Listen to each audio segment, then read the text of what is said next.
Welcome to Game of Roses. This is Pace Case. This is Bachelor Clues, and as you can see, we're in a studio. We have a very big interview that we are about to let you guys listen to and watch. So we rented a studio for it because it was just monumental for us. This is really leveling up of our game. We hope you guys like it. And we still have Welcome to the Pit merch available at etsy.com/Game of Roses. It'll be going away soon, maybe in 2-ish weeks. Something like that. So get that while you can. But this is a Welcome to the Pit with somebody that we think you're going to love, so enjoy.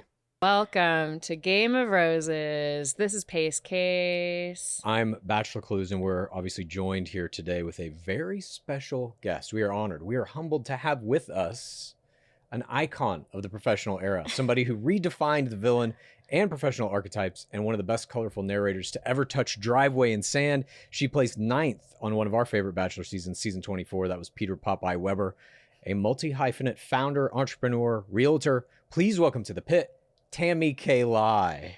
It's Lee, but that's okay. Sorry, Tammy Kay Ly. Shit, off to a bad start. That's okay. That's honestly a simple mistake. I always say I never lie, so it's Lee, but it's spelled lie. I don't know why. Yeah. But Well, hi thank you. guys, Thank you for I'm joining Tammy. us. Yes, thank you for having me. This is so exciting. I'm very excited to be here. Tammy, welcome. We were just talking about how this is our first ever in-person interview. And Yeah. I feel like there's no one better. I'm honored. As are we. Tammy, you have 128,000 Instagram followers. Do you know where that puts you on the all-time leaderboard? Probably low of the totem pole. Actually, no. You are number 145. That's out of 1,000. Okay, not bad. That is right between Bachelor Season 13, Jason Mesnick, a Bachelor, and the ring winner of Bachelorette Season 1, Ryan Sutter. This is before I was born, guys. Okay. Like, Damn. Oh, Jesus. I'll take the win Sutter's where I can, though. I'll roasted. take it. What is it? Burn. 140? 145. 145, Yeah, baby. That's that right. ain't You heard bad. it here first. Hey, So- and there's still time to climb. You just got to take down Mesny. Yeah. Yeah. So we obviously know that you went through season 24. You went through Bachelor in Paradise season 7. We're going to get to all of that. But before we do, I'm curious to know, and we ask everybody who comes into the pit with us these kind of questions. When you grew up, what kind of TV were you watching? Were you into reality TV? Not at all. I think the only reality TV I grew up watching was Jersey Shore, and that chaos itself is a masterpiece. I agree. But I watch cartoons. I love SpongeBob. Okay, so SpongeBob was the basis for why you wanted to come into The Bachelor somehow. It's so funny how I got into it because I feel like it's very untraditional. So I got nominated. I didn't go to like a casting call or anything. Nominated by who? I was nominated by one of my coworkers who actually just passed away this past month. May she rest in peace. I'm But sorry. yeah, we were joking around one day at the office when I worked at Allstate. She's like, you know what you'd be great for? The Bachelor. And I'm like, nobody goes on that show like that's a real person. And like, sadly mistaken. But I know when I was bartending, even the girls like were obsessed with the season. It was Sean Lowe's season at the time. And I'm like, you guys are so dumb. Like, this stuff isn't real. And here we are. It foreshadowed my life. And I guess I decided to take a leap and just do it. But wait, even at that time, your coworkers are telling you got to go in the show, and you're like, it's not real. You knew that going in. Well, I did my research. So Okay. I try to figure out how everything works. When I first heard about it, when I got the first phone call, I watched, I think, 4 seasons of Bachelor, 2 seasons of The Bachelorette. I did all extensive research on everybody who was on the show. I watched clips of it on YouTube, interviews that people did, like everything. Dang. So you went in pretty prepared then. You really did try to come up with strategies and figure out like what you were going to be up against, what you might expect. Yeah, I think I just was trying to get like, what am I getting myself into? You know, what should I expect? I didn't know if I came in it with a game plan or not. I think subconsciously I probably did. But I just thought overall it'd be a really cool experience, and I want to try to find love, even though my real life dating life sucks. So I'm like, that's probably why I'm like, you know what? Might as well. I can't get worse than this. Yeah. And then you go into the show. And then I go on the Wait. show. Let me ask you this real quick. Was there anything in that research you were doing, any moment, any piece of video you saw where you're like, oh shit, this could be hard. This could be bad. Was there anything that like surprised you? I never thought I was going to be the quote unquote villain. I don't think anyone Yeah, I don't think thinks anyone that. ever goes into it thinking that, but I just remember like it really put it in a different perspective because I'm like, these people are terrible people. That's why they're the villain. But Right. that's not the case whatsoever, you know, because a lot of editing is involved. And, Yeah. you know, Mhm. As Grocery Store Joe famously said, it depends on who you wind up being, that's right. which means that's up to the producers, basically. They can make anybody look like anything. Yeah, unfortunately. When you were doing that research, were there hero players that you looked up to where you're like, I think I could be sort of that style? I tried to pin out like personalities that I was similar to. Demi was a good personality. Who else? Oh gosh, I feel like Demi was the only one that was like standing out to me. But Christina makes a lot Schulman, of sense. Christina Schulman also, like she was very a neutral character. But I'm like, my personality, I'm never gonna be neutral. Mhm. Like I'm too alpha female to be a neutral character. Hmm. So I don't know. I did a lot of research, found out that a lot of the favorable casts are white. And I'm like, okay, I can't become white. That's impossible, unfortunately. So I'm going to just be myself and be the best person that I can be and just try to just go for it. You know, I am not a secondary character. I'm a primary character. And that I feel like that would show. So I was not nervous at all the first night. All these girls are frantic. It's a long day. It's like one of the longest filming days. And I'm just chilling. Just drinking my Red Bull in my champagne glass. Like, I'm not freaking out. I'm like, I'm going to talk to him. I already know what I'm going to say. I have no problem, like, hitting on guys. I'd rather hit on guys than them hit on me. Yeah, So I'm like, I got this. You know? My biggest fear the first night was going home the first night. of course. Mhm. That was, once I hopped over that fence, I mean, Mhm. no pun intended. Then everything else was just, I took it day by day. So you said you were drinking Red Bull out of a champagne glass. Did you go in telling yourself, I'm not going to drink? I don't really drink to begin Okay. with. Yeah. Great. I had all my partying days when I was younger, Mhm. at an illegal age of 14 to 19. Oh, damn. And I'm like, I'm tired. I'm old now. I'm tired. Just Red Bull. Yeah, just Red Bull at 4 a.m. to Yeah. get through the most torturous Yeah. night of my life. That night, by the way, had one of the craziest, what we call a night one curveball in the history of the game. Oh. They bring in Hannah Brown, Yes. the new bachelorette. Last season, she was, with your bachelor, Pilot Pete, famously in the windmill, all of that kind of stuff. What went on? You're saying you're chill, you're cool, you're playing it, by the numbers. But when she walks in on night one, what is your reaction and what's everybody else's reaction? And are you guys aware of the fact that this is the producers fucking with you? I think that's the first instance where I'm like, okay, I don't have a lot of control here. Mhm. So I'm like, okay, the producers probably have the most control. What can I do from here? I didn't freak out that she was here. I actually didn't care if she did join us. Yeah. But I just came back to everyone because they told us to be like, give us a reaction. I don't know if I can say that, but So they've kind of forced you guys to be like, oh my God, Like, they're like, Hannah what do you Brown. I think? can't believe it. they're like, what do you think? And I'm like, oh my God, she's here. That's why, like, the one time that I was in Times Square on a billboard, it was a clip of me that just says, Maddie goes, is this legal? I go, I don't know. Like, I don't know if this is legal. I don't know what's going on. This is illegal. I love that.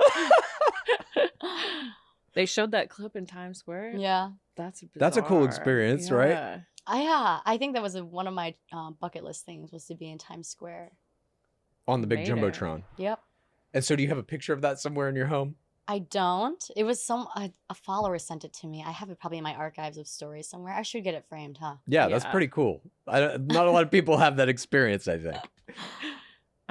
So after they've brought Hannah Brown in, did you have week one and you're on the flight school obstacle course where you go down in history as having this play for time stolen from you by Kelly Flanagan, who cheats to win the final leg of the course, a tricycle race. Did you talk to producers about it, the unfairness of it? I think at this point I was realizing what was going on. Uh-huh. Again, the lack of power that I did have in real time. And I'm like, she cheated. And they're like, okay, well, what do you think about that? Like on interview, of course, in my ITMs.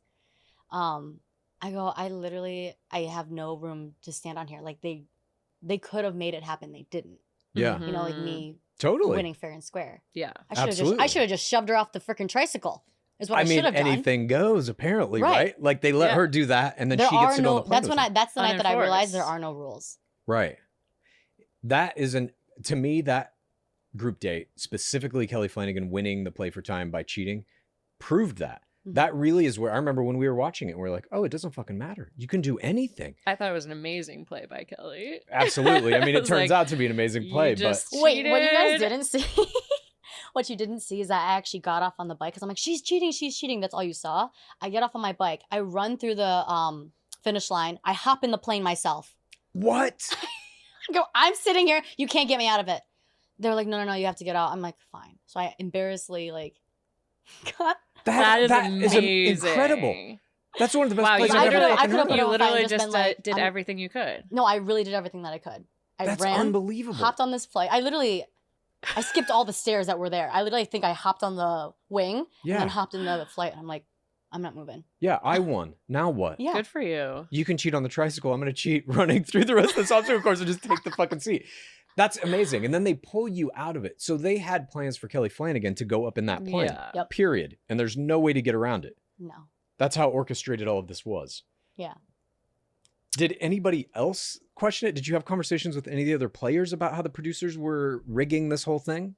No, I don't think any of us knew that they were like, I mean, I think I knew in my subconscious that they were quote unquote rigging it, Mhm. Mhm. but I think everyone else was upset that they didn't even make it to the final three to hop on the tricycle. I Right. remember Sheehan, she was the third person and she couldn't get the pants over her butt. She's got a big juicy butt and she couldn't get it over her butt and she was so frustrated. And then it was It me was and Kelly biased that- against her. The I pant know. size. Yeah. Damn. The producers probably did that. Probably. They gave her a size too small pants Yeah. specifically to Just Try to hang get her up. these on, Sheehan. You want screen time? So Go ahead. also that week, something happens called Champagne Gate. Oh. It is one of the One of my favorites. yeah, it's definitely one of the most memorable things from that season, at least the early regular season. When it's going down, you obviously are talking to the other players. The two players that are involved in that are Kelsey Weir and Hannah Ann Sluss. Were you talking to either one of them about it? And were they aware of the fact that this is, again, the producers setting this up to get them feeling some type of way? Anxious, nervous, angry, whatever. That was one of the first bigger instances of like quote unquote drama in the house. I started to get my wheels turning. I'm like, this is not a mistake. But they made everyone seem like, oh, it was just a mistake. Because I get it. It's an easy mistake. They cover the labels on all the bottles. So how would you know from a Dom bottle to just a PJ bottle, you know? But I remember sitting there and we were like having these girl chats that they make us do. And then we hear a pop. And then Kelsey, this is why I'm comforting Kelsey. She's like freaking out. She goes over there. She's crying. I'm like, oh my God, I feel so bad. Like she told me on night one how much this bottle meant to her that she brought from home. Right. Mhm. So I'm like, oh my God, like that Hannah Ann's gonna be the villain, you know? I'm like, I in my journal every day, I was like trying to pin out who was important, like who was the main characters Ooh. of this current time and Brilliant. who was the early what is it? Front runner. Front runners. Yeah. Yeah. Do you feel like you were accurate? Absolutely. You knew from night one From what the night one. hierarchy was. Yeah. And how did you determine that? What were the Um, things you saw that made you think, oh, Hannah ooh. Ann Sluss, Madison Pruitt, Yeah. these are real players? Victoria, I didn't know that she was gonna make it that far. I definitely No called one did. out Hannah Ann and Maddie that they were gonna be front runners in my journal.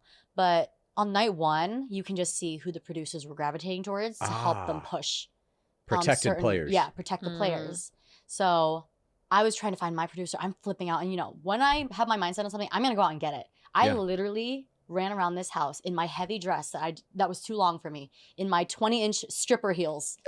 Like, I'm like, where's my producer? Like, where is he? Where is he? I need to get my thing done. Like, I want Yeah. everything set up. I go like beeline towards Peter because I see him get up from a conversation. They're like, no. Like, it's not your time. I go, What? not my time. And that's when I knew. I'm like, okay. So they're orchestrating who gets to go talk to the lead on night one and probably on group dates and cocktail parties and after parties. And, More people, yeah, the favorited ones get more time for sure. and they get told when to interrupt as well, I think. Like definitely Well, on. We tell them when we want to talk to them or Mhm. talk to the lead, and they'll be like, okay, like, just give us a few minutes. Let's find a way out of this conversation. Then you can hop in. So the steals aren't orchestrated by the producer. They're helped. Mhm. Everyone does want to steal. That's the only way you can get time, right. you know? Especially on night one with 30 Oh. players trying Yeah. to get in there and get their time. Damn, that's crazy. So they basically night one, you could tell because they were protecting Madison Pruitt, Hannah Sluss, that they were going to go far, or at least the producers had orchestrated that. Obviously, the ultimate power still lies with the lead. The Bachelor can kick anyone off at any time, but the producers can certainly help players along in that path. Did you see? That's funny that you mentioned Victoria Fuller, that you didn't think she'd go far. No. I don't think anybody thought that. No, but I'm actually happy that she did. I remember meeting her the first night, and she was my roommate for the first group date. You know, so we got to change afterwards, and we get put in this hotel, and we just eat our food and get dressed for the night portion. And I'm like, she's so shy, like so reserved, so quiet. She's beautiful. I'm like, it'd be a shame if she got sent home earlier. Like, she thought she was going to get sent home the next rose ceremony. Yeah. And then didn't. God, she had such an interesting game. She Her really strategy that did. whole season was just fascinating to Oh my watch. gosh. Totally. We'd never really seen anything She still quite is so like it. fascinating. I'm like, I'm in awe of you. Like, everything you do is so fascinating. Week 2, you get the forced violence group date when your hero player Demi Burnett shows up with 2 pillow fighters, and you are delivered these bags with underwear that you have to wear for Demi's Extreme Pillow Fight Club. Fred Willard and Chris Harrison judge the event. The lingerie, or what did Kiara say? The lingerie. Lingerie. Yes. How does it feel to have to do a forced violence group date in lingerie? Oh, I'm all for it. I love contact sports. I was a wrestler on a boys team in high school. I'm like, you guys are about to go down. I don't Oh care my if I weigh God. 100 pounds. Yeah, I remember definitely making a meme out of a shot that they used in the show of you kind of like screaming Yeah. and going like this.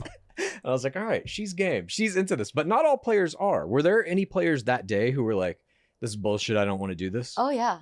And what happens to those players? Do producers try to convince them to come back?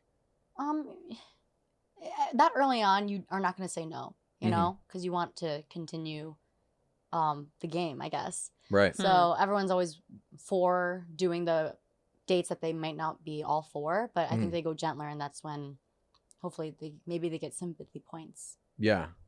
When you see Demi Interesting. Burnett come in like that and she's now going to host a group date, are any of the players, yourself included, thinking about or talking about the fact that like, oh, maybe next season that could be me? Maybe they bring me back to host a group date or something. I don't think anyone was thinking that at the time. I definitely thought about it afterwards. I'm like, that'd be cool.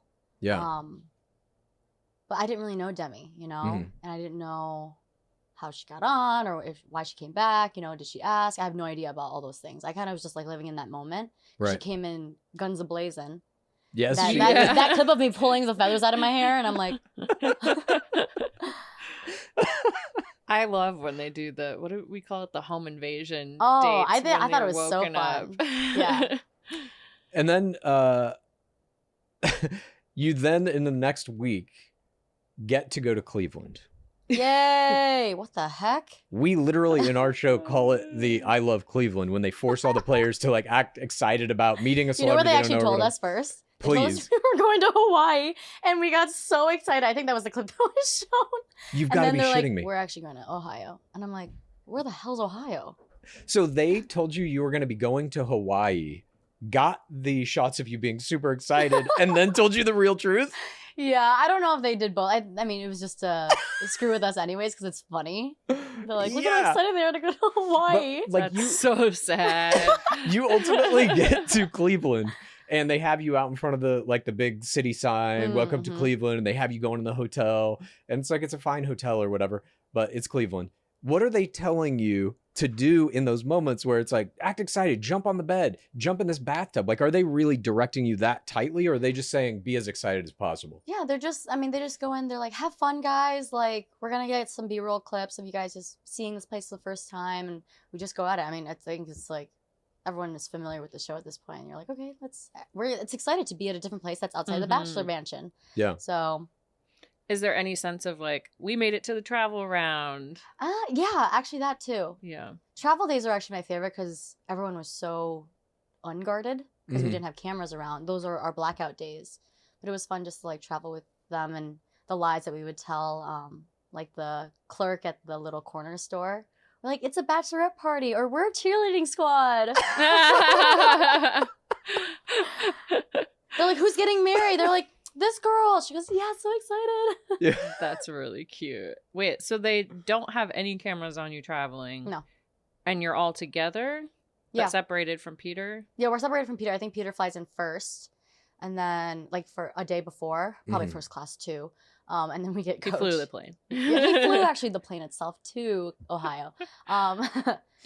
When you guys are traveling around, do people ever recognize you or They recognize the girls that were released early. So Hannah Ann was one of them. Okay.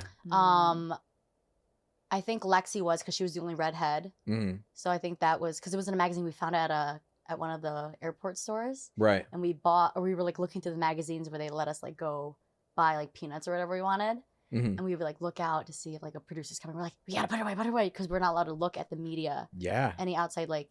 That's standard cult Yeah. tactics. Yeah. Cut everyone off from the outside world. No Yeah. information, no contact with No, family or no friends. sense of time, Yes. no TV, no phones. In No Ohio, money, actually, I I assume. snuck into. They probably don't know this.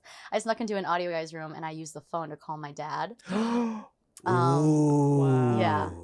I wasn't trying to find any information. My dad wouldn't know anyways. But I had a real estate sale that was going on while I Mhm. left, and I wanted to see what the status was. So I called him. Dang. Yeah. That's how you have 50 jobs. Yeah, You know? for real. Always working even when I'm filming. Yeah. You wind up that week on another forced violence group date. This is the tackle football date. Oh yes. You, I assume, were ready for this. Oh, You were yeah. like, bring it on. We had like these little training circuits they made us do. I'm like, I'm about to tackle you guys to the ground. Yeah. And were there any other players who were like, again, they don't want to do this, but felt compelled to by producers? No. I think Well, the person that got Victoria out of it, P. Victoria P. She Yeah. protested. Yeah. She played an IFI, Yeah. injury free or illness play. I should have done that. She did it twice. Remember that little circle Yeah. thingy? Well, they were linked as Gyroscope. well. She said that thing hurt her back, so she then couldn't play football. And so she got time on the sidelines with Yeah. Pilot Pete, and he came over and rubbed her back. We strongly encourage to play an IFI on I any know. forced I should have violence been group like, date. I broke my leg or I have explosive diarrhea. You want to come help me? That would have been We have the not move. seen an explosive diarrhea one. We have yet. not seen that yet. No. As an We had Mad Tad perhaps having a shit situation Yeah. on Paradise. Pat me on the back, but- help me poop. I mean, cute. Yeah, What an intimate time. absolutely. On national television, no less. Oh. Week 4, you wind up on another group date in Costa Rica. This is the bikini photo shoot where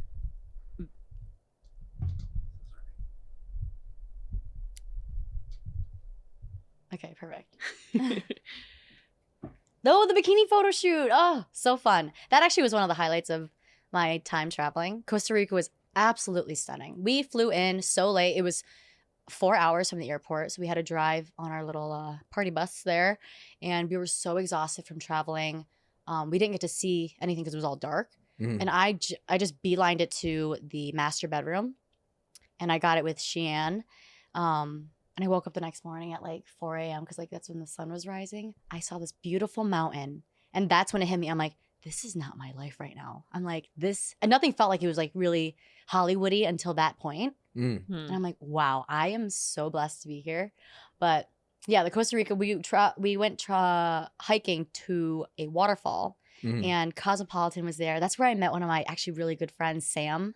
Sam actually worked for Cosmo at the Mm. time. And now she's like one of my best friends. Oh, Interesting. wow. Does That's she have any amazing. stories about how the producers treated them, Cosmopolitan, while they were there? I don't know. I should ask her. She was actually yeah. I'm always curious about that. Like when they bring she was in... actually supposed to be on one of the seasons Oh. afterwards.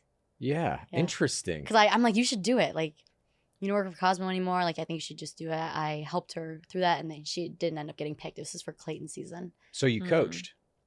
Yeah. I think they asked for my opinion, and I'm Mhm. like, yeah, Sam's one of my great friends. Like, I hopped on the call with them, Right. but ultimately, How common do you think that is that like ex-players will either coach new players or even like talk to the producers on their behalf? well, they always ask us, do you have any friends that would like to be on the show? You know, Right. Hannah Ann was a Yeah. import from Hannah Godwin. Hannah Godwin. Yeah. Did you know that Hannah Godwin had coached her when you were on the season together? No, I think Hmm. she did tell us that she was friends with Hannah, who was on the previous season, Mhm. but nothing about that was the extent of it, I believe. Yeah, I mean, it happens pretty constantly. That was Yeah. Tia and Raven Yes, were you're that. right. I mean, I think there's always like somebody, even Gabby Clay Wendy. and Andrew Spencer. Yeah. Yeah. And Gabby Wendy has dated, I think, both Bela Kai, Yeah. sorry, Blake Horseman, and Deanie Baby Zungler, I think, right? Yeah. I think so. So there's all these connections. You know what's that, funny? like, If you think about it, those people that were coached make it far. Yeah. exactly. Coaching works. I'm just saying. Coaching works.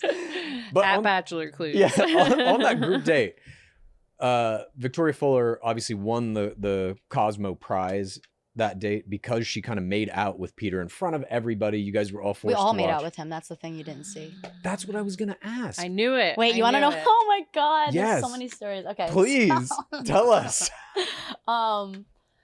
When it was our turn, by the way, Victoria Fuller in a bathing suit, literally, I had such a girl crush. I'm like, she's literally stunning. Her ass is perfectly sculpted. I go, of course she's going to win. Why not? Look at her. She's hot as fuck. I swore. That's, We that's swear quite on all the right. podcast. But it was me, Hannah Ann, and McKenna that were in this tri group with the snake. And he obviously is making out with Hannah Ann, and then McKenna goes in for it. I'm like, I feel like I'm in a freaking orgy right now, but I gotta go for it. Yeah. I'm like, I'm gonna make out with you next. Mm-hmm.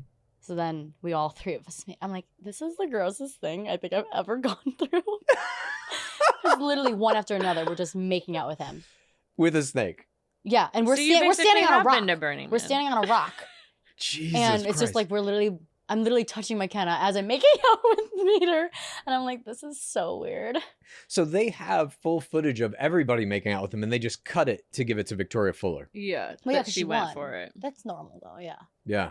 that makes sense. Because why would they put in everything? We film 24/7. There's no way they could give Right. us all time. But they made it seem like, I mean, what we were presented in the document is that Victoria Fuller was the only one who made out with him, and that's why she won the event. Mm-hmm. But now we know that's not the case. Yeah. That's pretty fascinating, in my humble opinion.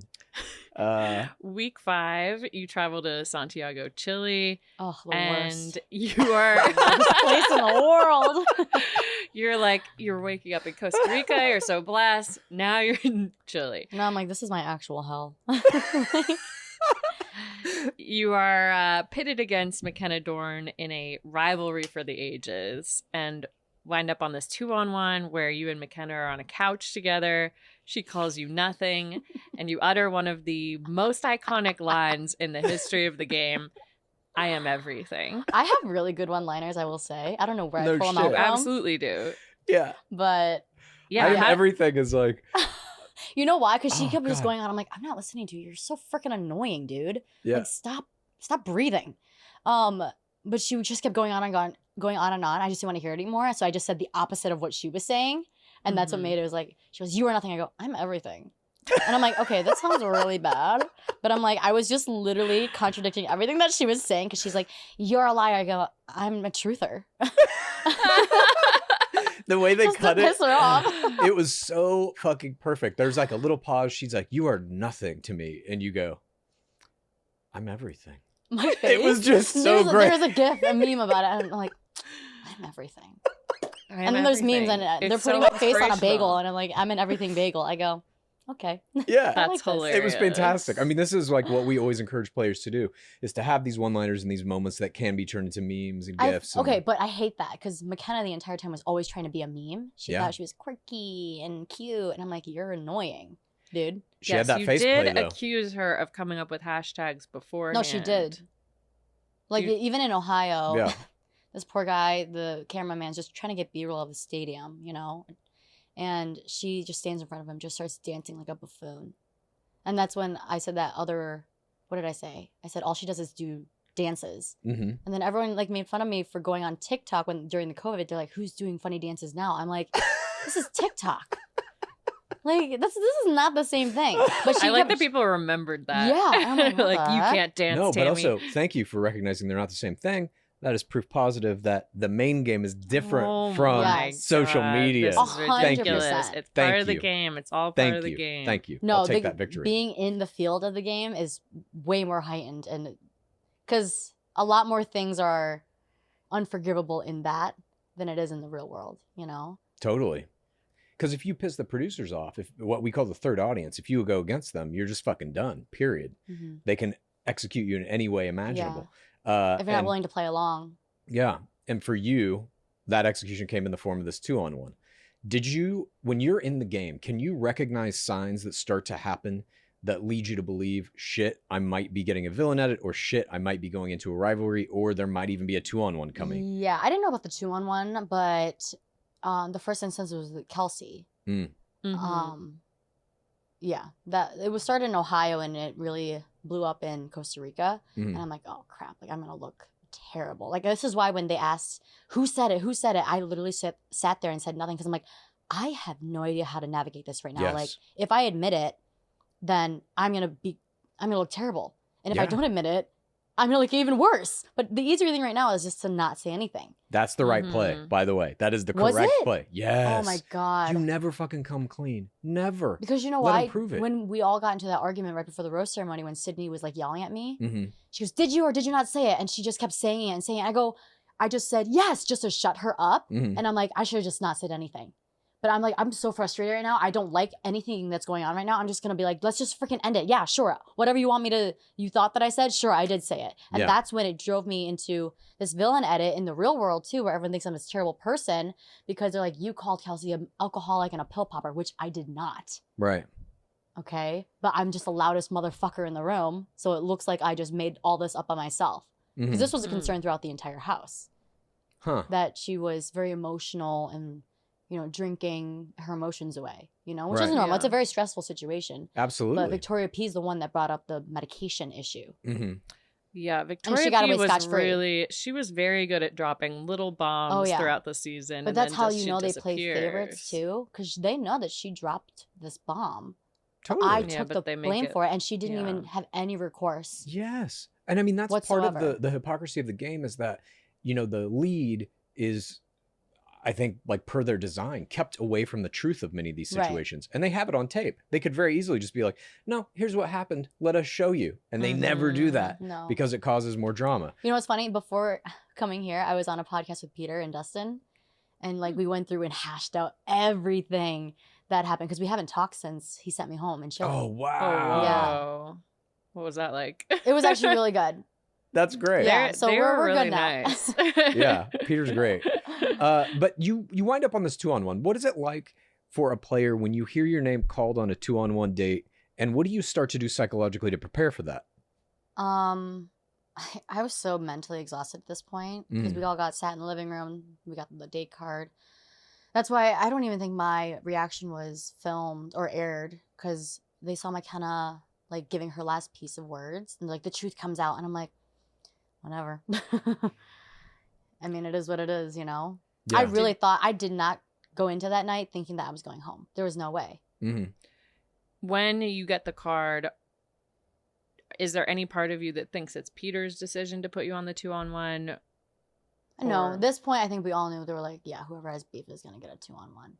You know? So you guys all know, like, the producers are choosing who goes on the group dates and on the 1-on-1s and who's getting group date roses and that kind of stuff? Yeah. In the first couple group dates, I'm like, oh, he really likes me, so that's why he wanted me to go on this date. Lies. Right. Of course. Big fat lies. But, like, do you guys even know that, like, let's say first impression rose, for example, that is something the producers very heavily have a hand in? Do they? Yeah. Or at least that's what we've been told from various parties from various seasons. I'm not sure that that's accurate for every season. Yeah. But certainly in some seasons, the leads don't get to pick who gets that first impression rose. Really? I feel like you would because this person would most likely have to go further than most. So, like, they would have to like them some bit, right? Well, I mean, we've run the numbers and first impression roses are not as important statistically as the first, what we call the first flower, which is the first rose given in the night one rose ceremony. You think so?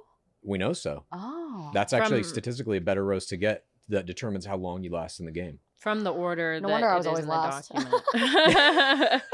Well, they often give the last flower to whoever is involved in the drama. It's not a good sign.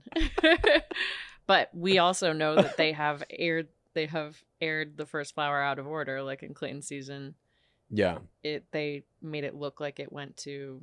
Oh, yeah. I don't remember. Serene, I think. Serene, but it actually went to Susie. So we believe. That makes sense, actually. Yeah. And you are finally sent home on this 2-on-1. But you are not done. You have the women tell all. Oh, you come back. You're asked to discuss your various rivalries. And Rachel Lindsay takes the stage to do this forced anti-bullying speech. Mhm. Read some of the messages various women have gotten, and it's mostly players of color. And did you notice that Rachel Lindsay never used the word racism during this bullying segment? I didn't notice Hmm. that. You know what's funny is because I got it probably the hardest out of everyone. People were attacking me left and right. I normally don't care what people think, Mhm. but this magnitude and volume that it was coming at, I had to take a day off from work, and I was just crying my eyes out. Jesus. Like, it was so brutal. I wouldn't wish that upon anybody. And when they were asking me like to send the text or the messages, like they didn't even air any of my messages that I was being sent Hmm. on Rachel Lindsay's little bit of it. Interesting. I'm like, again, I'm not a favorite, so I'm not as Yeah. important. Yeah. They're like, we're going to air the ones just to humanize certain people. Right. So like, yes, they helped, but like, did it really do anything? No.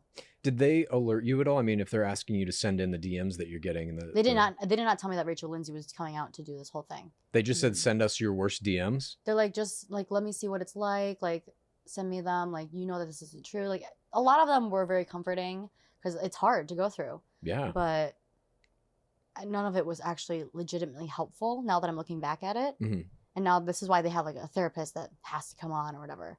Well, I mean, in the end, it feels like to me all these little steps they take where they bring out Rachel Lindsay to be like, you need to stop bullying, or now we have a therapist, and now we have this, and whatever. It's all just kind of band-aids for a bigger problem that I think the audience really sees with the show. And I don't believe the producers or the network actually give a fuck about any of the players. They just need to have something that's public facing to be like, look, we said stop bullying them. Look, we have a therapist. And that's all they have to do. That's all they feel like obligated to Right. do, you know? I mean, I don't even know what else they could do, to be fair, you know, not to like Mhm. defend them, but I mean, same with like the racial issue during COVID. Like Mhm. the steps that they're taking, they are steps, but they're just not big enough to make a difference. Yeah. Yeah, I mean, there's No. a toxicity in what we call the fourth audience, the people who watch the show, that definitely is something, you know, it was new to us as we started this podcast and kind of got really deep into this whole thing. It was like, Jesus Christ. Yeah. There are people Yeah. who really get pissed off about any little thing that's Oh, shown on yeah. the screen. And I think they could do something, which is like not just come out and say, stop bullying people, but come out and say, what you're seeing on the show isn't real. This is pro wrestling. But that's their whole business, though, is that it has to be real. It's not, though. I don't think. I think it's Anyone really with like a pro realistic wrestling. brain would realize that it's not completely real. I mean, we are real people. Those are real emotions, Sure. real scenarios.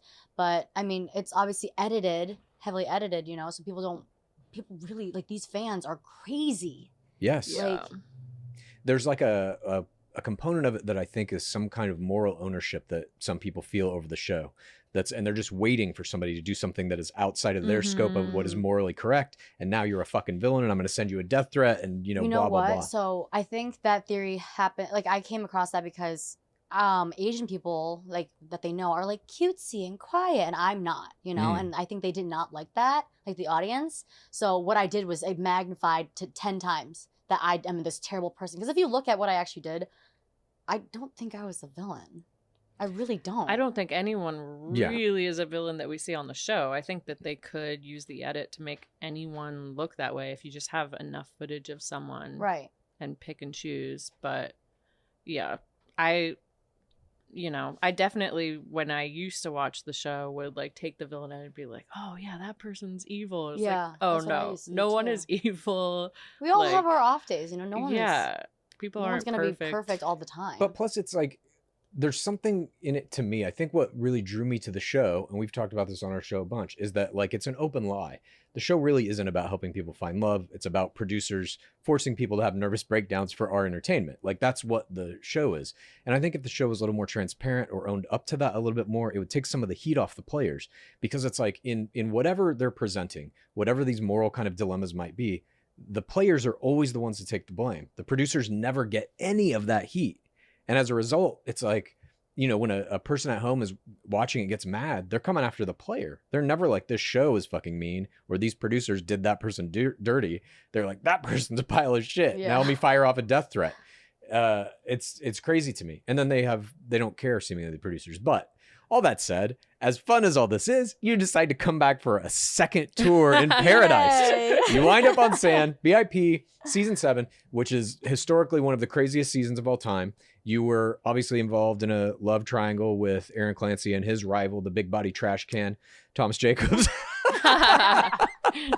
But in that time, you're there when Brandon Moraes is there. You're there when Piper shows up. You witness that whole thing go down. Yeah. What was that like? And also, are you and the other players pretty openly talking about Instagram and why you came on the show? Were they isolated in that? Or are you all kind of talking about it and they just chose to use their footage to make them into villains? I think Paradise is just such a different ballgame than the main shows. Mhm. No one, I mean, at this point, we've all accumulated our followers, you know, and I don't think anyone's going into it to have more followers. No one's going into Paradise to have more I followers? mean, they are, but no one's talking about it, you know? Okay. Mm. So we're really just trying to like survive day by day. It's so hot. Mhm. And I think where Brendan and Piper screw up is that they were talking about it very, very openly, Right. you know? And sure, there's like little conversations that we'll talk about, like, how much did this brand give you? Like, blah, blah, blah. Because we did like brand deals before Paradise because we had all of COVID. But it does look really bad on Brendan and Piper's part. Totally. But that was real, you know? Yeah. Mm-hmm. Like, no one coerced him to do that. Like, those are real things. And I've heard Piper talk about followers and popularity before she even came onto the beach. Which is a cardinal sin. It strikes me as so strange because you see people like Grocery Store Joe, for example, who I have some questions about as well. But like he's accrued over 1 million followers. He went from a night one guy in his season of Bachelorette to 2 tours in Paradise, 1 million followers, selling his sauce on a Bachelor Nation podcast as a host. And he doesn't really talk about it. There's some stuff that will like slip through the cracks on clickbait every once in a while where he talks about engagement or how he likes his followers or whatever. But he played the game. He pretended like that didn't matter to him. It and does. It clearly does. Of course. Yeah. Otherwise, 100%. delete your Instagram account. Right. But I was just curious, like, I believe everybody on Paradise has to be at least aware of the fact that this Of can up your course. numbers. Yeah. And whether you're talking about it openly or not, it seems like that was their cardinal sin, is that they just spoke about it. Mm-hmm. I think so. I mean, it's just a crappy thing to talk about in general because we all know that's the inevitable. We're on television. Yeah. I think just like when you're talking about it, it's like how you're like, oh, I'm so pretty. It's like, okay, so you think you're really pretty. You know? Like, you just don't do that. You know, you just don't go around talking about that kind of stuff. Right. But I don't know. I think that Joe, especially, like, he acts like he doesn't care and will be like, I'm too good. Like, I don't really care. He cares more than I think I've ever met anybody care. Oh. Were you there when he obviously had what I believe he called his group of disgruntled females on sand, and they went and they kicked off Piper and Brendan Moraes. I don't know where I was during that, but that was gold. It was insane. I mean, you wish you were a disgruntled female. Dang, I wish I was Yeah, one you of those weren't on the disgruntled team. females. but did you hear him talking to producers or them talking to him to be like, look, we need you to go in and cut him off at the knees. You got to get them out of here. Because a producer can't just walk on the sand and be like, okay, you guys, you were talking about Instagram. Get out of here. Mm-hmm. They have to have a player do it. In ITMs, they ask you questions, you know, Mhm. and like, again, it's our confinement area where we're talking to the producers that we trust. Yeah. We built trust from the first show and now this show. So I think that they use what we tell them, and that's how they're like, okay, like, are you going to do something about it? You know? Oh, interesting. Because they actually cannot tell us anything that another player has told them unless we said it from our mouths, which is Okay. nice, Yeah. you know? Hmm. Because they knew about Brendan and Piper, but they couldn't openly be like, what do you think? Like, they're together, until a player on the sand actually said it out loud. Wait, how do you know that they can't? They told me. repeat? Oh, do they have like unspoken rules like that? Yeah. They're like, we can't Because it's just extremely unauthentic at that point. Like, it is a produced show, but like, it's harder because like, if someone comes at you, where did you get this information? Oh, a producer told me. You can't say that on camera. Right. So They'll cut it out. But we've heard things like the cake incident, for example, in that Bachelor in Paradise season. oh my God, that was my favorite night. That was so fun. That was the most fun I've ever had.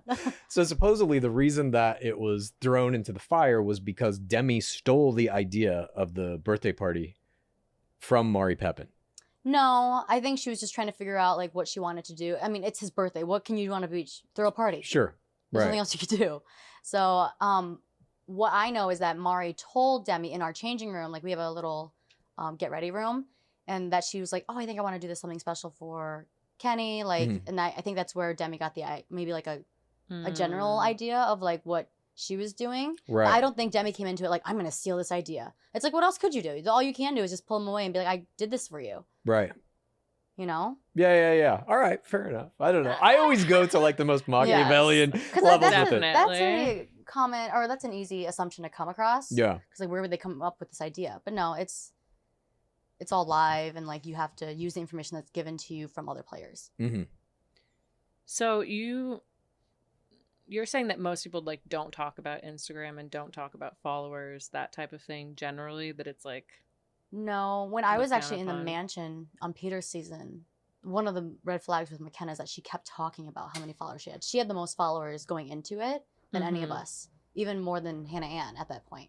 Hmm. Because she was like this, I don't know, what is she, a blogger or something? I think she had a TikTok going at that point. There was no TikTok or- at that time. She had something going in. I remember that She had a clearly, but- blog, Okay. and in her blog, it actually states, "I will be on The Bachelor." Mark my words. Ooh, And nice. Someone told me that, and that's when I brought it up to Peter, and he still didn't believe me. Yeah. Hmm. Interesting. Yeah, because I was like, I would wonder whether that gets discussed and if that goes into your calculus of like who might be the front runners, like if they're already very good at social media or whatever. I don't think so. I don't think social media in the game would have a factor of you being more popular or ranking higher, you know, to the Mhm. end.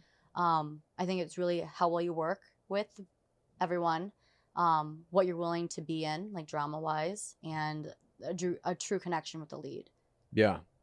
Certainly what we call first audience game, how you can kind of work with the lead, if you will, Yeah. like that kind of beats all other games. And we saw that in season 16 with Courtney Robertson. She won the whole game on a straight first audience strategy. Right. The producers didn't like her. The other players didn't like her. The fourth audience, everybody hated her because she was a villain. Didn't matter. She won the ring because her Yeah. first audience game was like impeccable. Yeah. But when you're on sand, do you get the feeling that there are like protected players at all? 100%. Look at everyone who has a podcast. Hey, I agree with you. This is what we say all the time. No, that was actually the most frustrating part of it, because I'm like, there's nothing that I can do that will help me in this situation because I don't have a podcast. Right. Yeah. Like Joe's great and all, but why was he first sand? He was not on any recent season of the past 4 years. Because I think they wanted to do that thing that they did with Kendall, where it's like they're going to send him in, let him fall in love. In a best case scenario, he falls in love with somebody and they're about to propose, and then they bring in Kendall to be like, wait, I'm still here. And they did exactly that. But yeah, I mean, everybody on Clickbait got preferential treatment. Natasha Parker, they gave her a rose out of thin air. Right. They Mhm. created a reason to keep her in the show. Right. Yeah, did Becca have a computer or something to still do the To still do the podcast. Something like that. And check her emails and look at all the gossip and watch clips of the show. I think she and- was what is it? They watch you when you do that because you can't Mm. look it up. But definitely she was more favorited. I mean, if I didn't give her Thomas, there was no way that she would have stayed on the beach. But Yeah. they would have made it so she did. Right. I mean, it all worked out in the end. I think they're a great couple. Sure. Mhm. And everything works out in the end, but that was the way in. Wait, what do you mean gave her Thomas? Like- Because they asked me, or like he asked me and she asked me if she could take him on a date. Mhm. If I said no, Oh, because I asked him, gotcha. I go, if I said no, would you have gone? He goes, no. I respect you too much. Mm. You could have destroyed that relationship. I know, but what kind of a jerk would I be? They're No, so happy and cute together now. Yeah, no, they're great. I agree. I think that's where my personality fell too, because I never wanted to stand in the middle of a relationship that was bound to happen anyways. Mhm. You know? Mhm. So Totally. what kind of jerk would I be? So that's why I'm like, you know what? Do it, and then I trust you. Sorry. Oh no, it's. I know it's like sinking.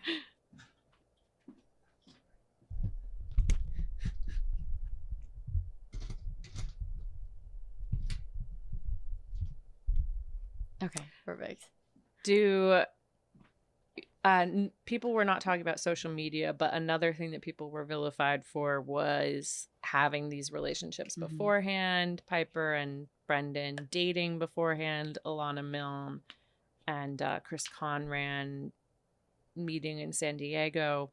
Do you think that they were the only people that had discussed a possible relationship before? Do you think that people are all DMing before they go to Paradise? The only true person that actually came there with like more than a friendship was Brendan and Piper. Mm. Chris and Alana did not have a relationship prior. I was at that trip. I spent the whole week with them. Right. Like, Chris did not stay at our place. It was just a girl's house with Stefan. I mean, Stefan's one of the girls at this point.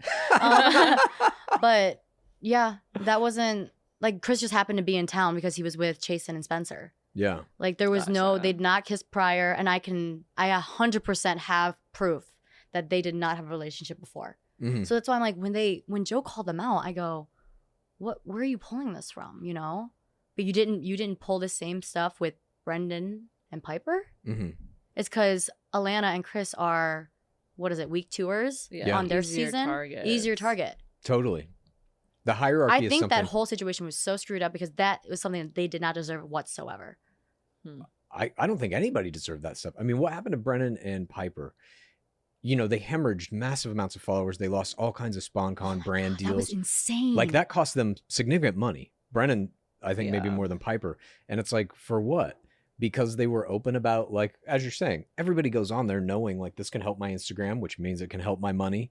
And they're just like talking about it openly. Where it screwed up is that he really fucked over Natasha. Yeah. Like true, like in the truest, realest form. Like that was the most screwed up thing I've ever seen on television. Right. From people that I know. Mm-hmm. And when I was on the beach, I had no idea that was happening. Right. Like, because she wasn't very vocal about her relationships. I just saw them together all the time. I'm like, well, that's cute. Like, they're probably just going to hang out and chill and see what it's like. Yeah. I knew that Piper was going to come down. I'm like, I wonder how this is going to be. But I had no idea that Brendan was saying these things about Natasha. I did not know, like, the private conversations that him and Piper had. Because, like, where it screwed up is when they went on their date, Brendan and Piper, she was, like, basically like, thank you for playing the game. Right. You know, Yeah. If they went into it just being like, you know what, I did have a prior relationship, I wanted to explore, and I actually do have stronger feelings for Piper now, that would have been a way different story. Yeah. I think they should have done that. That's the play they should have made. Because they would have Absolutely. made it all the way to the end. Yes, I agree. But where they were pulling people underneath them. And it's the ego and the hierarchy. Like they thought that they were too good because Brendan was a top 4 and Piper was a person of color on her season, so she thinks she has this authority, you know. And it's just that's not the case. But it was also the producer's hand in this because they put Brendan on sand first. He was in the first group, and then they made him tap dance for a while until she showed up, and they knew that relationship existed. They knew that they were going to try to do this, so they're like, well, let's see how bad, like, what kind of a disaster we can make of it. Yeah. I mean, everyone knew that it was going to be a disaster. I think Brendan was one of the first sands because he was just very popular among the girls that were coming in. He's a very good-looking dude. Yeah. But I don't know. I think they just hoped for the worst, and it happened, the worst. But... They hope for and orchestrate the worst. Do you feel that the hierarchy is a very prevalent thing? Like, how 100%. far you made it in the game. If you're top 4, you're in a different bracket. Yeah. Yeah. 100%. And they make you feel that way too, people who are on the top 4. Of course. On your season, I mean, you weren't there for the prom date, but Oh yeah. Grocery Store Joe and Serena Pitt were literally crowned and given sashes that said prom king and queen. For what? And all the other players have to sit there and watch that. And it's like, even within this season, they're saying they're the most important. Fuck you. Yeah. It's amazing. I mean, even to in me. conversations that I've had before, because they claim that my relationship with Thomas wasn't as like important and like, you know, it shouldn't hurt you as much because it wasn't as real. And I'm like, I had real feelings for him. I think it really sucked. I got dumped on my freaking birthday. Yeah. You know, like it sucks. But it wasn't as important as Joe and Serena. They're like, you aren't like Joe and Serena. I'm like, why? Because I'm not on top of him for 24 hours a day. Who's telling you that? Producers? Yeah. And I'm like, I think the strongest relationship here, to be quite honest with you, was Abigail and Noah. And they're still together. Right. Even after at least the things that we've been told, their breakup was fake. It was like orchestrated by producers that were basically saying like, well, if you're not going to move to the next step, you have to break up now. There's no way you can I feel stay like here. everyone thought that because what is it? The second to last episode before the engagements, they were dropping off like flies. Yeah. Because it's like, what's next? Like, you either get engaged or you don't. Like, make it up. Make up your decision now or leave. So I am curious about that process. Like, are they trying to have a certain amount of couples in the finals? Do you have any idea about that? Someone said that they didn't have enough rings. I don't think that's the case. I think they have a plethora of Neil Lane rings. I think it's whoever's who's most likely to make it, you know? Yeah. Who's been the longest couple on the beach. Mm-hmm. Because it wouldn't make sense for a new couple to come down or like a new girl to come down, be a couple and get engaged. It makes no sense. Yeah. No, it's true. All right. So I would if I was like 8th week, I'd be like, all right, I'll get engaged to whoever's left. Yeah, exactly. Are you looking for someone to marry? I'm right Are here. you looking for a wife? So we've covered all of your time in game now. Wait, no, I have one last Oh, question. sorry. Tell us. I have one last question. Do you believe that Ivan Hall hacked into a producer's phone? No. What I think happened is that a producer left their phone open knowing that, I mean, it was on the page. Could have been an accident, sure. Yeah. But everyone's list was there. And Yeah. then he just, I thought what he did was super harmless. I love Mhm. Of Alexa. course. I've talked to Alexa about it. And she felt like she was just being so bamboozled because she thought that was orchestrated Mm-hmm. that she just left. Totally. They tried to convince her to stay. Well, that too, like, I guess I have another question too about Paradise. You show up to Paradise. Do they tell you when they're casting you what order you're going to be? No. Like that you'll come out on day 1 or day 2 or... No. So you're just in a But- hotel room being like, I hope they pick me No. soon. Yeah. And like, it's Hmm. daunting. Because I remember Chris was telling me, he goes, I was literally about to like jump off the balcony and like just leave because of how long I was in this room. They They keep don't you tell trapped you. in one room. Yeah. But the thing is, again, my strategy, I had my journal and I counted all the days and the times and what it made sense for like filming wise. And I looked at the previous seasons of Paradise. I'm like, when did they film? So it was around this time, but COVID probably brought it back a week. I did all the math of it. Like Oh, wow. literally so much math. Fascinating. Yeah. Such So a I'm like, I'm here for 10 professional. days. I left at the end of May. I'm definitely going to be the first ones on the beach. I have to be Mhm. because I was the first one that flew in. Right. And they That's wouldn't have flown you in that early if they No. didn't intend to shoot Because you they have to early. pay for the days that we're there even in quarantine. So like it makes no sense for me Ah. to be there the first times that people are coming in and Yeah. me not make it first sand or like first day. But you get paid for just the days you're there or the days you're shooting. The days you're there. Wow. So even if they keep you Hmm. locked up in the hotel room for Yep. like a month and you never make it to sand, you're still Correct. getting paid. Correct. Whatever your rate is. Okay. That's a stipend. They don't like to call it paid. Right. The stipend's not much, by the way. I make more money bartending. Yeah. Well, some people get paid. No, they used to. That's out now? It's out because the main producer that was able to negotiate all those things left. Who was that? Elon? Elon Gale. Mhm. You never got to work with him, right? No, but I do talk to him and he's a very nice guy. Oh, Yeah. Interesting. Again, like I'm closer to the producers than I am to any of the cast. So like we still have great friendships that we talk about, like it just real life Yeah. network, producing stuff. They can't obviously tell me the secrets of the show that they're working on, but the Yeah. ones that left, I mean, yeah, we've had conversations. Interesting. Well, speaking of the ones that left, after you left Paradise, in this post-game game, as we have now come to learn, Instagram, social media is a It's all different part of the game. game. This You- is an you- ongoing fight. we have. It's not part of the game, I don't think. That's all I mean, You think it how can you is? argue with this? I don't know. I think it's a different game, separate game. We're always arguing about who the best player is, and he's always saying it's Nick Vial, and I'm always saying it's Caitlin Bristow, and I take into account Caitlin's post-game career, which I feel like is part of the game. Like she has like navigated the social media game. Hmm. Nick Vial does a pretty good job. I agree. But Even in I the mean, but to be fair, post-game game. She has Caitlin 2 landed million a followers. You're right. She hosted the show. Caitlin hosted a show. The Yeah. show. So I guess maybe she's Tammy agrees with me yeah. on the record. She's better at hosting than Nick Vial. I mean, I think we can all agree on that. 100%. But let's get to this TikTok that you put out at the beginning of last month. I'm just going to Which read one? here some of it. The TikTok that you put out last Which month. one? I Okay. love that. I'm going to just read some stuff that you say in it, and then we're going to discuss this. You say, I'm done with this franchise. My contract is up in April, and I'm never looking back. If you're not their favorite, it's very clear you are treated like secondhand dog shit, and they don't care about you or your value or your worth. They're a network that is light years behind the times, and this is why the ratings are tanking. This is why the new contestants don't have as many followers as the Netflix shows. ... It's time to move on, you basically say. So, Oh, that was my Instagram story.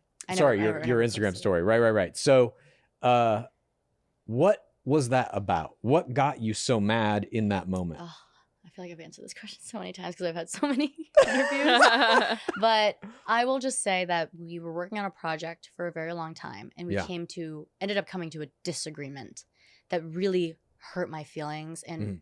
just everything that I worked for the last 2 years out the window. I felt so betrayed by them. And that's when I knew, like, there's no way that I could ever be a favorite. I will Right. never get there. And that's when I'm like, you know what? I'm done. I think my time is capped here. and I'm done. I think I was very emotional that week, and I mean, that obviously showed through my very upsetting Instagram story. But I mean, I'm grateful for their opportunity, but they don't give me credit where it's due, where I also had a factor into my time on the show. I put in the work. I'm that character, Totally. you know? And they were just really good at dangling the carrot in front of me, and I was just sick of it. So What was the carrot? I can't say. How about this? Let's do a no. You can say no or no comment. No, I can't say. Nope. I'm not Do you even know who looking at Kayla you. Quinn is? Kayla Quinn. Third place finisher from Ben Higgins' season. Yes. She was, I'll just tell you a little story about her. She was offered the role of Bachelorette. The contract was signed and they shot promos with her and then they yanked it to give it to JoJo Fletcher. And she would have been the first Asian bachelorette. Right. I'm just saying, I wonder what that feels like.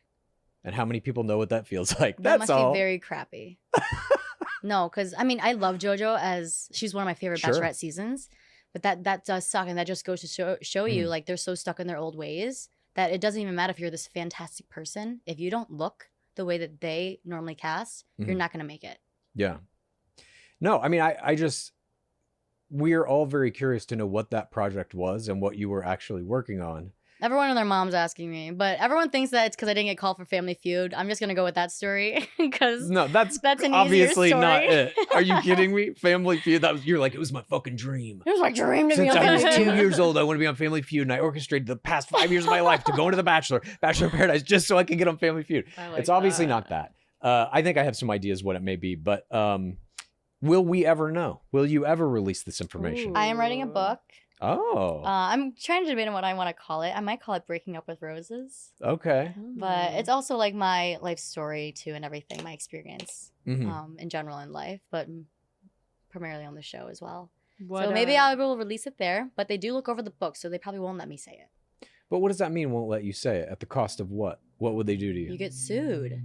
Would they sue you though? I don't know. Depending I on don't what wanna it find is, I out. guess, and what that story is. I mean, they've only sued a couple of people, I think, successfully. Luke Parker. Did Parker they being actually one. sue Luke Parker? Yeah, $100,000 I think he has to pay him, if I remember right. I could be slightly wrong in that, but I remember reading that. But He I did think go off there's the walls, only, I think there's only certain people they could get away with suing. Yeah.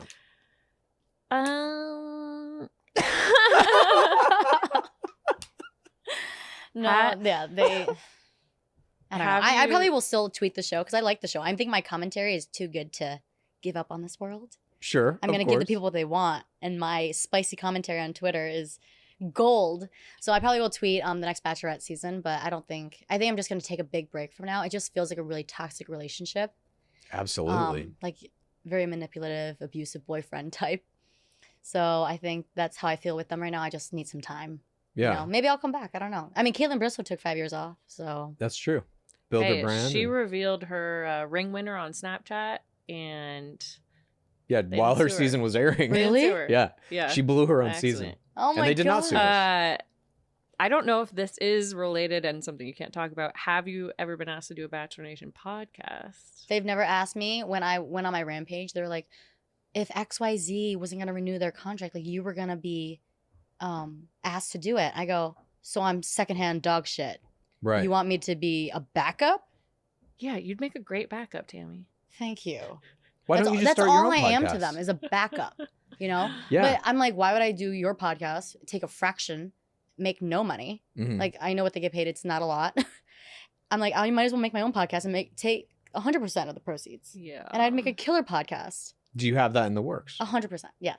Are you going to do it with somebody else, another player maybe? Me and Katie have actually thought about What? doing it. Me, Katie, and Stefan. Can you imagine the chaos? That would be fantastic. I think it'd oh be so my funny, God, I want but- that. I don't know. Maybe I just want to do a podcast that's like more entrepreneurial, like Right. you know, business based too. Jason Tardik, Trading Yeah. Secrets style. Yeah. The I don't San know. Diego crew is rising. I love it. Yeah, that's fantastic.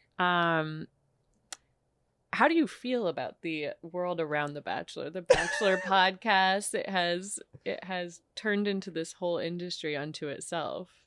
I honestly don't think their podcasts are great. I think they're really boring. I'm not gonna The lie. official Bachelor ones Yeah. or Game of Roses? No.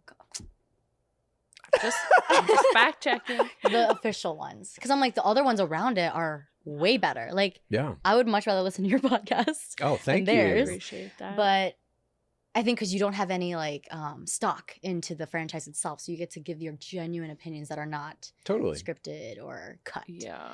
But I love it. I think that maybe, I don't know, watch me have a recap podcast, just giving my Twitter commentary I about think through it would be podcast. absolutely fantastic. Yeah. And you 100% should do it. Because I would not give a crap about my opinion. I'm like, I'm gonna say it like it is. Totally. You suck. You suck. You suck. I think That's what it's called. We call this character like That's my new podcast. It's called You Suck. You suck. That's a good. I title. suck too, so we can all Yeah. suck together. Or I love this. I am everything.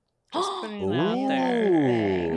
That's Just so love funny. that line. I think you are one of the best colorful narrators we've ever had, which is like what we call like a Demi-esque like person who gives the ITMs that are like Yeah, I basically really narrated jokey. Yes, a lot of both shows. you Mhm. did. But is that all I am to them? That's where it hurt because I'm like, is this it? Am I just a joke to you guys? They But- know how to tell a very particular love story. That is Yes. my opinion 100%. on that situation. sure. And it's But also the messed up. colorful narrator isn't like, that's a very valuable role to them. Demi Burnett was one. And they brought her back again and again and again to just do like comedy bits in Right. subsequent seasons. Mhm. Let Tia alone Booth too. Tia But Booth here's the was thing: that? is like I have such great commentary. Not to toot my own horn. I have great commentary. I have great facial expressions. I give like the drama and the comedy. But I've never been asked to do a podcast. I don't get Mhm. opportunities that these other people get to like just surpass. Like Right. I like the whole Bachelor Live on Stage thing. Yeah. Like I get it was only guys, but I'm like, no one ever talks about what I can do in this franchise. And I was such a player for them, Right. literally advocating for them through other cast members who were against them, through audience that were against them. I always fought for their right. And this is what I get, nothing. Yeah. So I was But- just sick of it. And there was a carrot you're saying that they're dangling. I don't know what that is. I don't know what the It was a carrot big project with The Bachelor. with the franchise. Okay. So, I mean, we can obviously speculate about what that probably was, but like, how long did they dangle this? And in what ways are they dangling it to make you feel like Months. I should keep going, keep going? Months. God. And Yeah. were there like, was there paperwork signed for whatever this was? Were they down the road that far with it and then they just yanked it all? We'll not discuss. Okay, fair enough. But it just let, I'll tell you afterwards. maybe. Okay. great. Clues has a carrot now, and Yeah. he's gonna try to. Well, no, I find mean, it. look, we've talked off the record with plenty of people too that were Mhm. like offered certain very big things. I won't say what they are, but let's just say the biggest shit that you can be offered in this franchise. Right. And then papers are signed, things are shot, and it's fucking yanked. And not even a, so sorry about that, we'll let you come back and host a group date or anything like Mhm, that. mhm. Just nothing. Yeah. Just a fucking don't call us, we're not calling you, and good luck with your life. And it's like, it's the rate at which this show just churns fucking people up, spits them out, Mhm. and they don't Mhm. care. It's like, it really, in my mind, harkens back to the early days of some professional sports like baseball and football and stuff, where these players who built the game from the ground up, the early eras, got nothing from it. They didn't get fucking paid. In many cases, their bodies are broken as a result of whatever they did in those sports. And I feel like, The Bachelor is not physical breaking of the bodies, but like emotionally, you're scarred from this experience because it's so fucking traumatic. Yeah. And then to not even get the thing that they're promising you. And for them to be able to use that promise to just like keep you around Right. and do whatever the fuck they want with you. It's very sinister. It is extremely sinister, and I think I had enough of it, Yeah. What was I gonna say? Damn it. I lost my train of thought. Oh, I think you were gonna say the carrot or something. Yeah. Or like, I mean, it was a big project. The lead is not the only big thing that they have. That's Sure. obviously a really good thing. But it was a big project, and the thing that they said to me is the reason why I went off, because it was something that I just couldn't change about myself. So Oh. yeah, that hurt. But I did everything for them, and I'm nothing to them. You are Tammy, everything. we think you're everything to us.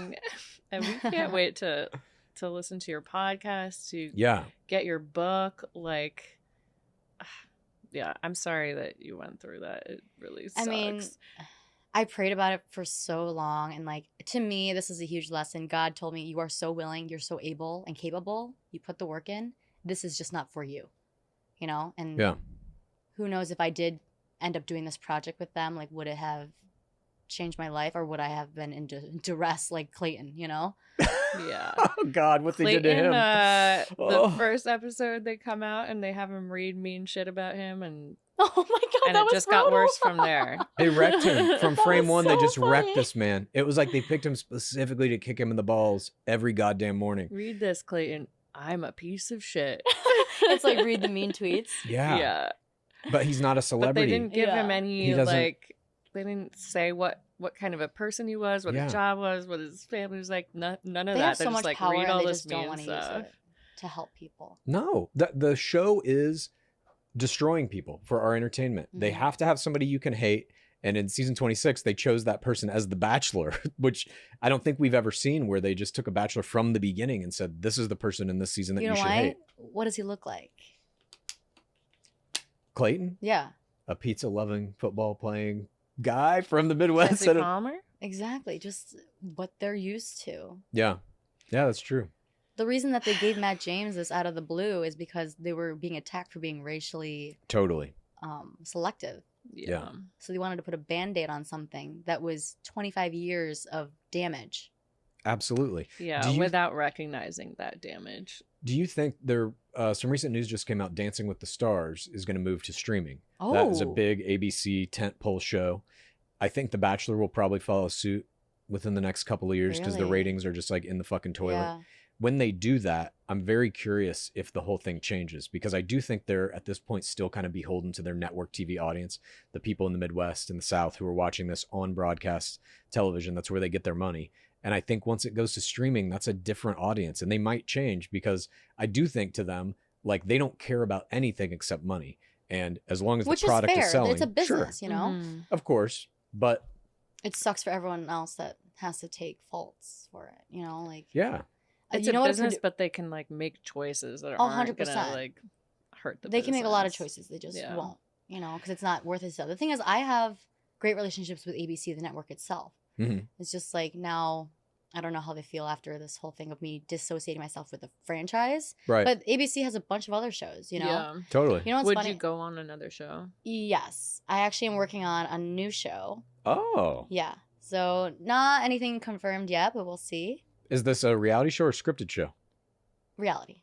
Okay, cool. Oh yeah. Yeah. What do you think about the new Netflix dating shows? Like, I think they're so good. Yeah. Yeah. I And agree. why is chaos there more accepted than it is on Bachelor? Look at Too Hot to Handle. That is chaos. Yeah. And I love it. We all love it.